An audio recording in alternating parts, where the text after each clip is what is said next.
Quando eu era criança, uma das minhas brincadeiras favoritas era resolver aqueles labirintos que vinham nas embalagens de suco, especificamente aqueles do Bob Esponja.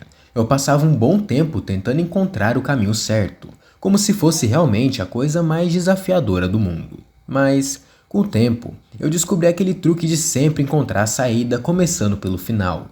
E bom, as coisas acabaram perdendo a graça. A diversão foi embora e os labirintos viraram coisa do passado. Mas agora pensa comigo, e se em vez de um simples labirinto desenhado numa caixa de suco, você se visse perdido em um labirinto real? Mas não é só isso, você está preso num lugar sem saída aparente e sem ideia nenhuma de como escapar. E para deixar tudo ainda pior, é um ambiente completamente fora da nossa realidade, algo que mistura o desconhecido com o aterrorizante. Parece um cenário de pesadelo, né? E bom, é exatamente o que acontece na história de hoje. Labirinto Insuportável, uma criação do mestre do horror japonês Junji Ito.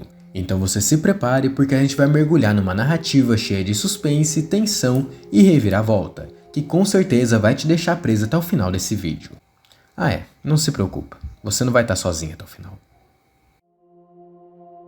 Tudo começa quando Noriko, uma jovem comum, decide convidar sua amiga Sayoko para uma caminhada na floresta. Noriko está preocupada com Sayoko porque ela vinha agindo de forma estranha e faltando à escola por dias seguidos. Durante a caminhada, elas decidem fazer uma pausa para tomar um pouco de chá, e Noriko aproveita a situação para poder questionar Sayoko sobre o porquê da sua mudança repentina de comportamento. Algo estava totalmente errado. Sayoko havia cortado o cabelo de forma repentina, estava agindo de forma estranha nas aulas e de repente simplesmente parou de frequentar a escola. Ao ser questionada, ela desconversa e diz que apenas estava cansada de escovar o cabelo e que não havia nenhum motivo específico para ter deixado de ir às aulas. Apesar das tentativas de Noriko de convencê-la a voltar para a escola, Sayoko se mostra bem teimosa, afirmando que não tem planos de retornar nem mesmo depois das férias. Com a conversa encerrada, elas voltam a caminhar pela trilha, mas logo Noriko percebe que se desviaram do caminho indicado no mapa. Embora isso a deixe um pouco preocupada, ela ainda acredita que não deve ser tão difícil encontrar o caminho de volta, afinal tudo o que elas precisam fazer é descer a montanha. Porém, à medida que continuam andando, o cenário à sua volta começa a ficar cada vez mais bizarro.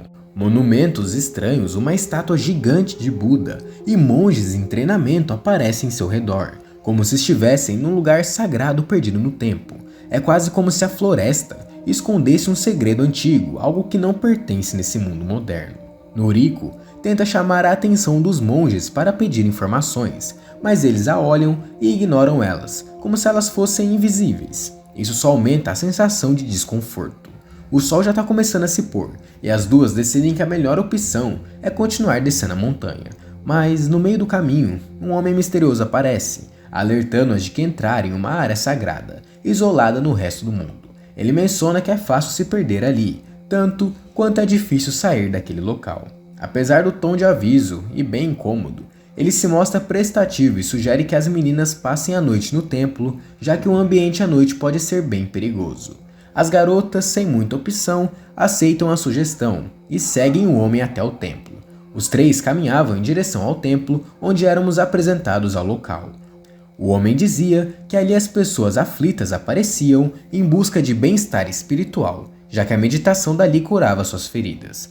Antes de deixar as duas em seus quartos para passarem a noite, o homem perguntava se elas não se importavam de meditar um pouco antes de irem. Apesar da relutância da Noriko, a Sayoko acaba aceitando.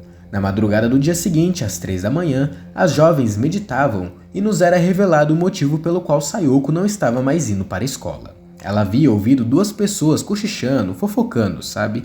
Dizendo que a Sayoko era uma pessoa horrível por dentro. As poucas palavras ditas ali foram o suficiente para criar uma paranoia na cabeça da garota, pois agora ela acreditava que as pessoas o tempo todo estavam olhando para ela e julgando a mesma. Depois da meditação, Sayoko e Noriko eram direcionadas para seus quartos. Lá, elas conhecem a Yakuramoto, uma jovem que está hospedada no local há 2 meses à procura de seu irmão, que está desaparecido há mais de 5 anos. Aí explica que encontrou pistas nos diários do irmão sobre uma nova religião que ele havia abraçado, e foi isso que trouxe ela até ali. Os 2 meses de busca não lhe trouxeram nenhuma resposta, e a presença de Aya no templo começa a gerar ainda mais perguntas sobre o que realmente acontece naquele lugar. No dia seguinte, as 3 garotas se veem em meio a mais mistérios. Noriko ouve uma conversa entre monges sobre um ritual que acontece a cada 3 anos, onde 100 participantes do templo são escolhidos para alcançar o Nirvana, um estado de meditação eterna. Aos poucos, Noriko começa a entender que algo muito mais sinistro está em jogo naquele local. A meditação final envolve uma transformação assustadora. Os monges se tornam múmias enquanto ainda estão vivos. Eles entram numa espécie de transe espiritual, onde passam por um jejum severo até que seus corpos se desidratem e mumifiquem completamente. Esse é o destino dos escolhidos do templo. Aya, nesse momento, começava a planejar sua saída, sugerindo também que as duas fugissem do local, antes que elas fossem obrigadas a se transformarem em seguidoras e participarem do que eles chamam de cura da alma. As duas iam junto da garota, elas nem tinham mais opção mesmo.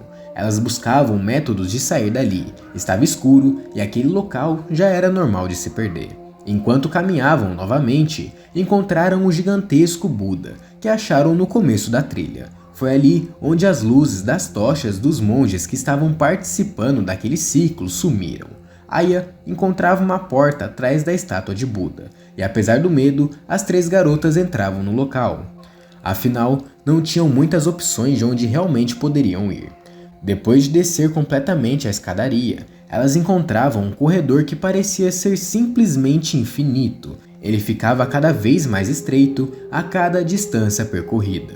Porém, em certo momento, elas encontravam de pé diversos monges com aparência totalmente esquelética, uma infinidade de monges budistas.